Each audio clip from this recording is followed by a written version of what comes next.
Hello, beer tubers, and welcome to yet another beer review with me, Peter, the Master of Puppets. Today, joined by Ryan out in San Diego, in a kind of a little wrap-up review or something like that after my whole California trip. And today, we're going to be looking at a Danish beer, of course, because I was drinking a lot of American and San Diego beer over there. And we're going to be looking at a beer by Bryggeriet Djævlebryg, or the Brewery Devil's Food. And this is their Old Mephisto barley wine. It's a huge barley wine on 10.5% alcohol, and made with 4 different kinds of malts, Demerara sugar, and then 4 different varieties of hops. It doesn't really say what hops they use in there, and it's apparently good with like strong cheeses or game or to enjoy alone. And yeah, I've never had this one. I've had a couple of their beers. They're like a Phantom brewery from here from Denmark, and they make some really good beer. But this should be interesting. Yeah, looking forward to it. Let's crack it open. I think the funny thing it says on the back of mine, it says best before Doomsday. Yeah, the back label on the US version doesn't really mention like pairings or what's in it. Just kind of gives a little bit of a description, and they're a lot like that though with their beers being all like Doomsday and all that. Like, wow, very clear beer. Yeah, it's very nice, like hop haze. But when I look on the bottom of my bottle, there's a nice thick layer of yeast in there. But like the first pour here is nice, clear. It's kind of like that, almost like a mahogany, coppery. Yeah, there's a little bit of yeast in suspension, but it's pretty clear otherwise. Got a nice little like finger of like light brown, kind of dark tan head. Yeah. But it's a really like nice ruby red when I hold it up to the light. Yeah, holding up to the light is actually a really, really nice color. Yeah, definitely some alcohol eggs on there, 10.5%. Yep. Let's get that rum. Oh, that smells awesome. That is super sweet and malty. I get some hop notes in there, but I guess this is maybe a little bit of an aged bottle, but it's more of like a little bit of a piney or a resiny, sticky hop feel, but it's not very dominant.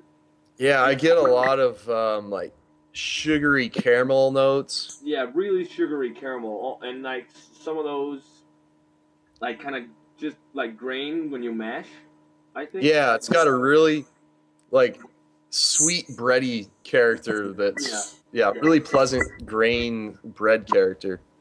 I get a little bit of like a cherry note, like like a cherry or just a generic kind of berry fruitiness. And when I popped the cap on it, for some reason, I also saw like generic red berry, just like was the first thing. Yeah, there's definitely red berry, like like I said, it doesn't really stand out as like raspberry or something like that, but it smells good. I'm not really smelling any alcohol. Are you? No, not really. I think the malt bill really hides the alcohol. Yeah, I don't know. This smells good. Ready to taste? Yeah, let's give it a taste. Cheers. Cheers.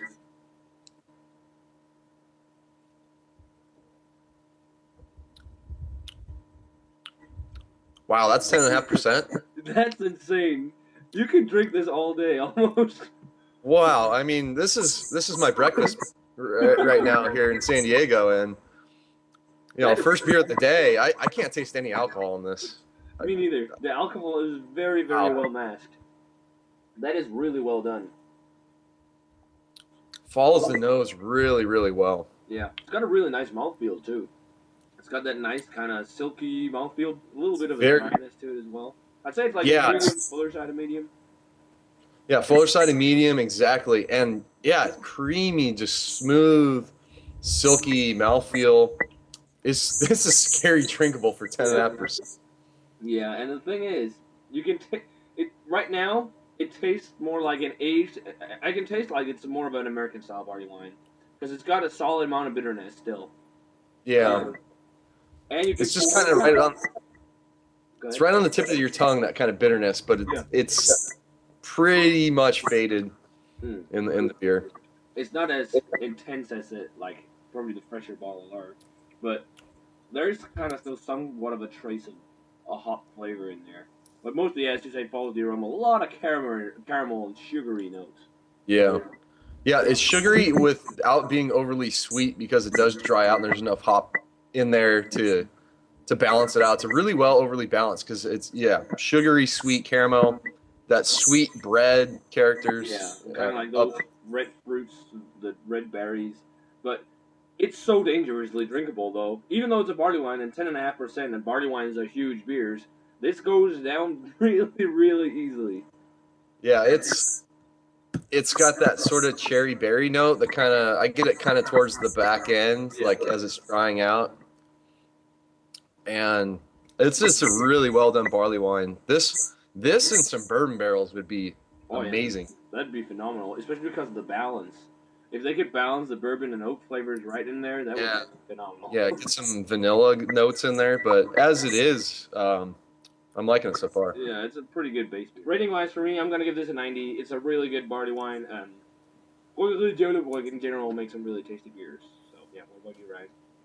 Yeah, on my scale, I'd give it an A, about 100, maybe like a 92, 93, somewhere right in there. I really enjoy this, and like you mentioned, it's so well balanced, and it's so well brewed that there's no alcohol aroma, taste, heat on the throat. It's like hard to believe it's 10.5%. So guys, that does it for this beer review of the Old Mephisto barley wine by Djævlebryg, or the Devil's Brewery, or the Devil's Brew. Definitely check out this brew review if you can get it. And remember to let us know what you think of it if you've had it. As always, remember to comment, subscribe, check out the Facebook fan page and Twitter. Thanks for Ryan for joining, and we're going to say cheers. Cheers. Cheers, and we're going to see you guys in another beer review.